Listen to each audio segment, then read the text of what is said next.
Je veux perdre du poids, mais j'ai pas le temps pour ça. Je pense que c'est la phrase que j'entends le plus souvent. Juste après, moi, mon problème, c'est le chocolat. Alors non, je vais t'arrêter tout de suite. Ça va piquer un peu, mais on va se dire la vérité aujourd'hui. Le problème, ce n'est pas que t'as pas le temps. La réalité, c'est que tu ne prends pas le temps. Tu ne prends pas le temps de te mettre au centre de ta vie. Oui, ça pique. Il faut que quelqu'un te le dise. Il est temps de prendre du temps pour toi. Alors bouge pas, prends ton carnet, prends ton stylo.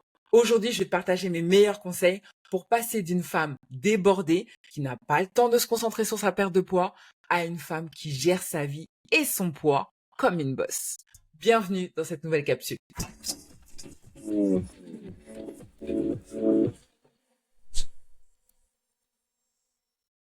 Je suis ravie de t'accueillir aujourd'hui. Moi, c'est Patricia Klopka. Je suis diététicienne nutritionniste, spécialiste de la perte de poids. Ma mission, c'est d'accompagner les femmes dans leur perte de poids pour qu'elles se sentent enfin belles et épanouies dans leur corps. Le temps est une denrée rare et aujourd'hui, on ne peut plus se permettre de le gaspiller. Entre le travail, la famille, le quotidien, ton énergie est dilapidée pour les autres.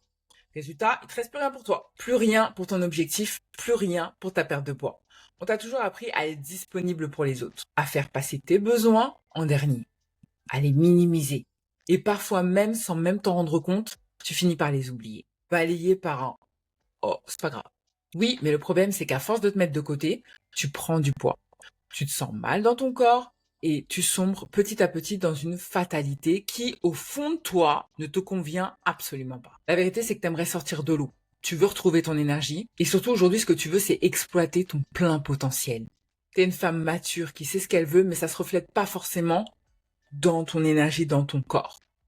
Et ça te pose un problème. Parce qu'on va être honnête ici.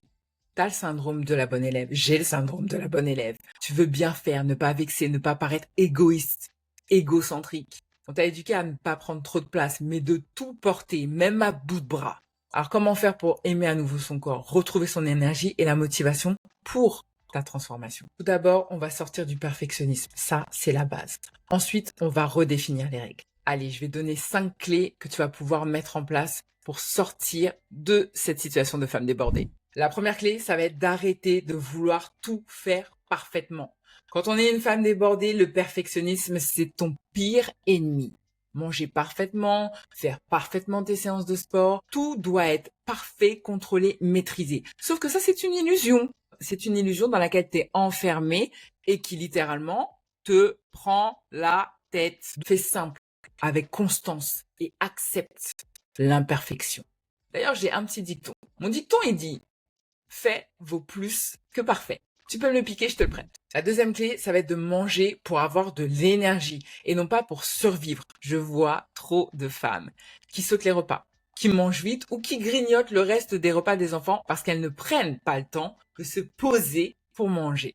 Ton corps a besoin d'énergie, des repas structurés, des repas rassasiants pour qu'ils puissent fonctionner.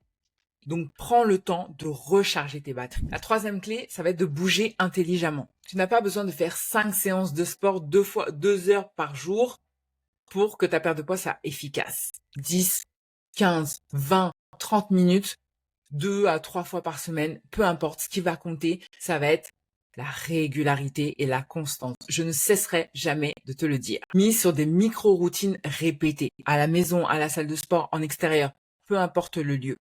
C'est la constance qui va faire le résultat. D'ailleurs, dis-moi en commentaire, parce que le plus important, c'est quand même de passer à l'action.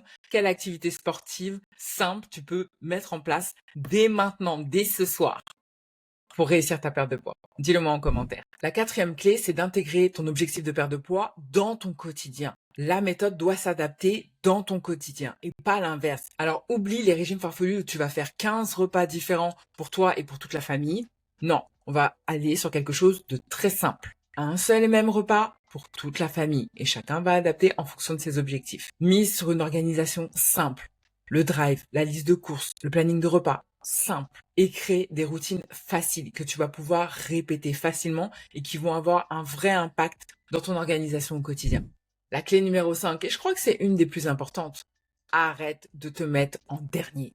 Arrête ça. Vouloir perdre du poids, vouloir se sentir bien, c'est pas être égoïste. Au contraire, c'est prendre soin de toi pour te sentir mieux dans ton corps, mieux dans ta tête, pour être disponible pour les autres parce que chez toi, ça va. Une femme, une maman qui se sent bien, c'est une femme qui est sereine et qui est épanouie, qui est rayonnante. Mais si aujourd'hui tu veux reprendre les choses en main sans t'épuiser et avec de la clarté, commence tout de suite avec le guide que j'ai fait gratuit. C'est un guide sur le mindset de la perte de poids. Il va te permettre de poser les bonnes bases, le bon état d'esprit pour réussir ta perte de poids.